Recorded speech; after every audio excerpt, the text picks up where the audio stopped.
Hey everyone, and welcome to Almost Cancelled. I'm Peter, that is Tim, and we are going to talk about Ash vs. Evil Dead, Season 3, Episode 8. It's called Rifting Apart, so full spoilers for the episode, as always. Are we rifting apart, Tim? Hopefully. Son of a bitch! Okay, so, I can't remember exactly what we predicted last week. I feel like I was right about something, but I can't remember if I actually said any of this. But I was fairly certain we were going to have Ash get into the dream world, or the nightmare world, or the Silent Hill world, or whatever you want to call it. The Upside Down. Whatever we're picking to call this place. I didn't necessarily anticipate that he'd have to kill himself to do it. So, that was a thing. Also, I love that at the start, they're clearing out all the bodies from the school, and it's like, put a, statewide APB out in that Ash Williams. We're going to get that bastard. And the entire time he's just hiding in one of the classrooms. Did they not search the school? Did they not think maybe we should search the building? My theory on this is that they probably feel like they have to mention it, because it with everything that's going on, it's like, how would the police not be involved? But it feels like they really don't want to go down that road, because otherwise you just have to think these are the worst cops in the world. Because he's always hiding right in plain sight, and then later when we get into the episode, they take the the coroner's car, and they just drive right to his shop and leave the car right outside. It's ridiculous to think that that wouldn't be one of the first places that they go. They wouldn't see the car outside, and they wouldn't know that they're in there. Well, especially when presumably the coroner, the paramedic who's taking the bodies, when his van gets stolen, you think, especially when he sees that it's Ash and Ash gives him the finger as he drives off, you would think that he would report, "Hey, that Ash Williams took my van with some corpses in the back. Who knows what he wants to do with those, the sick bastard." And then they'd maybe go looking for said van, maybe check out his regular addresses that he may or may not frequent. Just, simple police work. I don't think I'm a detective at heart, but I feel like I could have figured this shit out. And then somehow it's just never brought up, really, after that. So that's okay. Yeah. I gotta, it's obviously not the focus of the story, so I'm okay that they're not paying much attention to it. But I do kind of wonder if it would have been better to just really not kind of bring it up, or if it's we got to give them a little something to show that, all right, the police are aware of what's going on. Yeah, I feel like if they're going to go that route, though, and just not bring it up, they should have just been doing that all season. True. Yeah. There's been a lot of little things with the cops where it's okay, you keep establishing that the cops are kind of aware of this, and they're searching for it, and they're kind of suspicious of them. So if they were going to just ignore it, then just do it all season. Let's just pretend the cops don't exist for whatever reason. It could be a running gag, but hey, I mean, I'm not complaining. It was still kind of funny. I just said you're right. Under no circumstance should he be hard to find in this situation.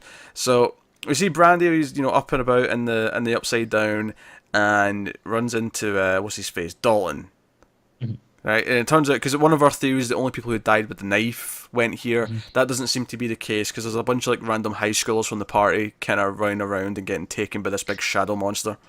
Yeah, that's what I was trying to remember from last week. I was at first, I was kind of wait, did all these people die from the... no, there's no way, no, they weren't going around killing them with a dagger. So, yeah, this must just be this is where you go. I don't know if it's where everyone goes, or if maybe it's just in the town, because the town is now an epicenter of evil, because of the rift that's in there, and or I mean, this place is a kind of a bizarro version of the town, so maybe there are kind of pockets of different towns have their own version of this or something. Who knows? Yeah, or maybe it's just that Ruby and her clone, whoever they kill, is getting sent here because they're feeding this thing. So they're intentionally sending them here or something. I don't know. Yeah. But Brandy's running around. She runs out of Dalton, and then they run into Kelly, of course, and they're oh, so what's the plan? We're going to get a plan to get out. And Kelly's yeah, we don't have a plan. We're just trying to survive. That's basically what's happening. Yeah. So Ash goes down. We get a funny scene of him and Pablo try to stab him.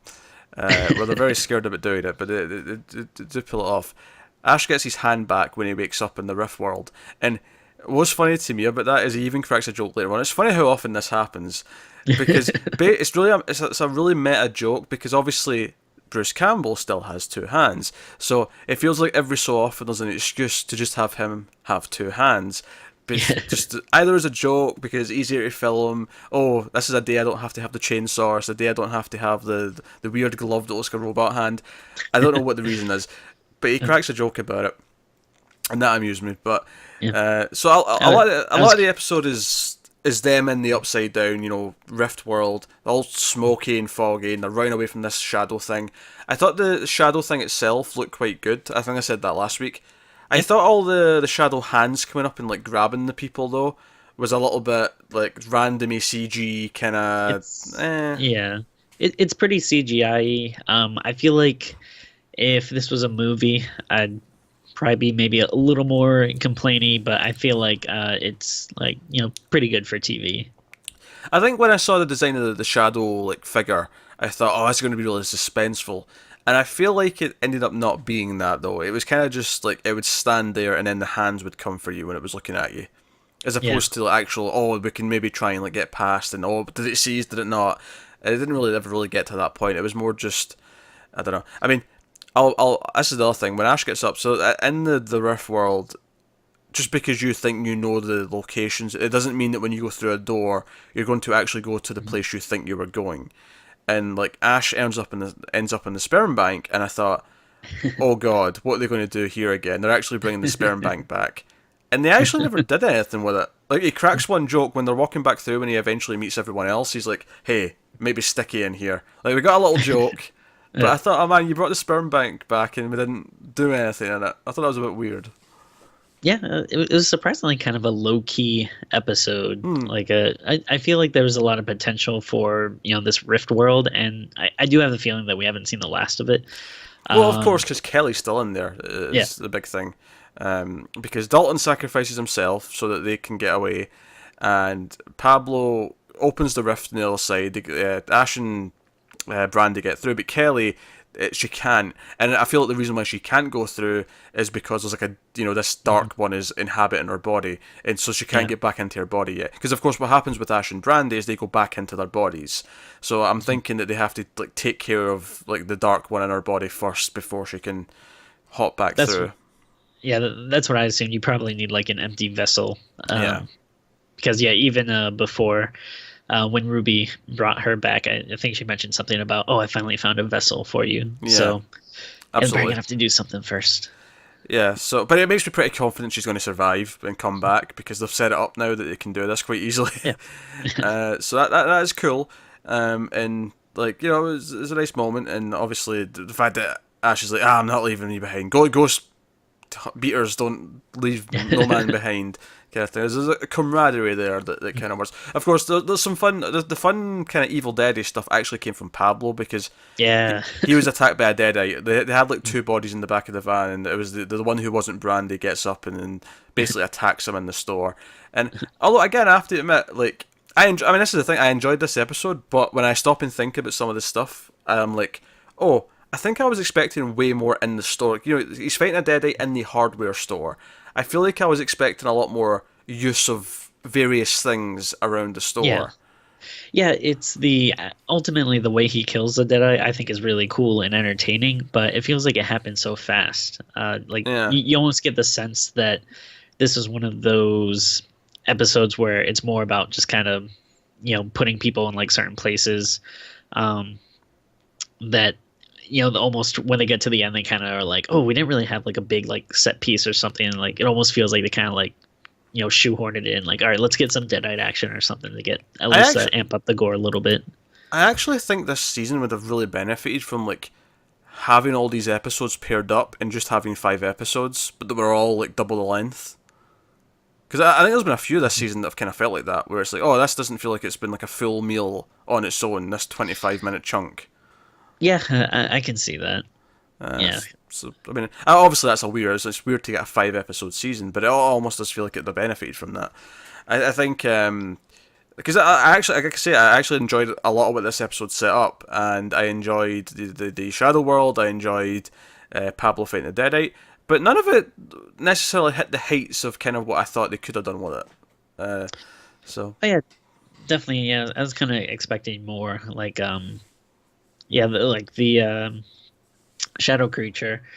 It really doesn't do much, and like you said, it has like a cool design, so you're kind of expecting a little bit more creepy stuff in it, and yeah, really, it kind of just amounts to you see it drag a couple of people down, but yeah, they don't even really like yeah, have to fight it that much. They just run across the street from it, and that's pretty much it. yeah. The one big set piece, of course, is when they get in the car and it drags the entire car down, and you can see what's coming, but the car then drives through the road, and it smashes through, and it's like, oh, the car saved their lives. Aha, that car always saves Ash whenever he's in a jam.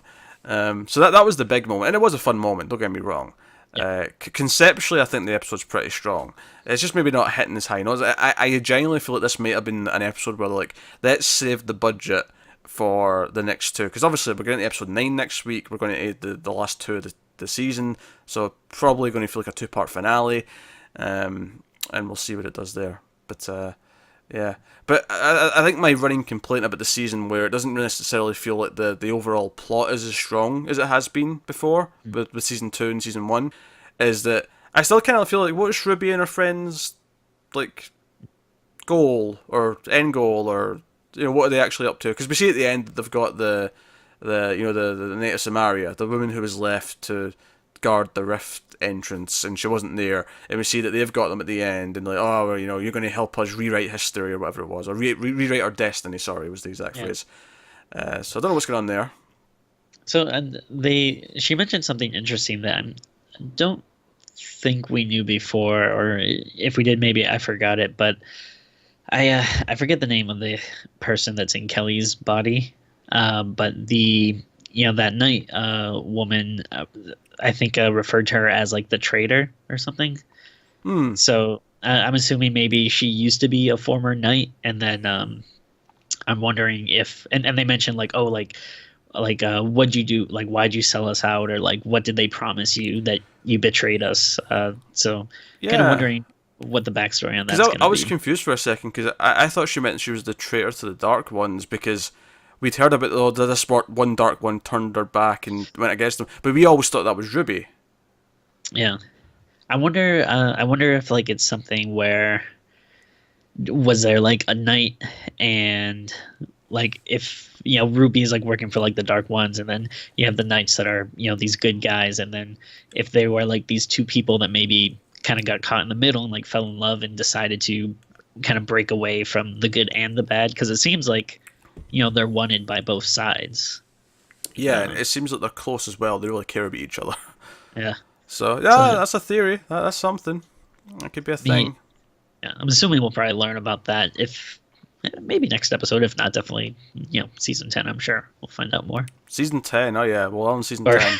I mean, episode 10. I mean, don't get me wrong. I hope we get a season 10. Yeah, but we won't answer this mystery for another 7 years. Be excited, folks. Be excited. The ongoing saga. Yeah, because actually, well, that's funny, because we're at a point now where there's way more of this show than there was of the original trilogy. Like, in terms of runtime. That's true. There's actually way more of this now. Oh, man. Oh, I gotta... I might have to start planning, every year I have a Jaws giving where I watch all the Jaws movies. Maybe I have to set up some type of Evil Deadsmas or something where I watch all the Evil Dead movies and TV show. It's not a bad idea. I'm sure you can do a better pun than Evil Deadmas. Well, our first draft. We'll think of something else. What about Ash Wednesday? Oh, actually, that's pretty good. Yeah, I like it. I'll give you that one. Ashy Slashy Wednesday. There you go. No, I don't want to sound down in this episode, because I actually really had a good time. I feel like it set up a lot of things. There was a lot of nice little beats and moments. Obviously, there was as per usual, there was some fun little jokes here or there. But I actually thought there was some good, like, legit emotional stuff, like with Ash, like when he's in the back of the corners truck, and he's looking at Brandy's body, and he's like talking to her and stuff. Actually got like oh yeah, I forget sometimes that like Bruce Campbell is like a good actor. Like, it's not just always like jokes and puns and stuff. It's like, oh, he can also like deliver the emotional stuff too. He does okay. Yeah, he does okay. I like Bruce Campbell. Yeah. Yeah, no, I think all that stuff worked. I think honestly, I enjoyed it. I had very little complaints coming out of the episode. It wasn't until we started talking about it, I'm like, well, they could have done more with the Shadow World stuff, and they might still, because we've still got Kelly in there, so we might still get more of that. And the Pablo stuff was fun, but again, it felt like they could have done more with that set and with the hardware store like around them, as full of tools and weapons and all sorts of shenanigans they could have used.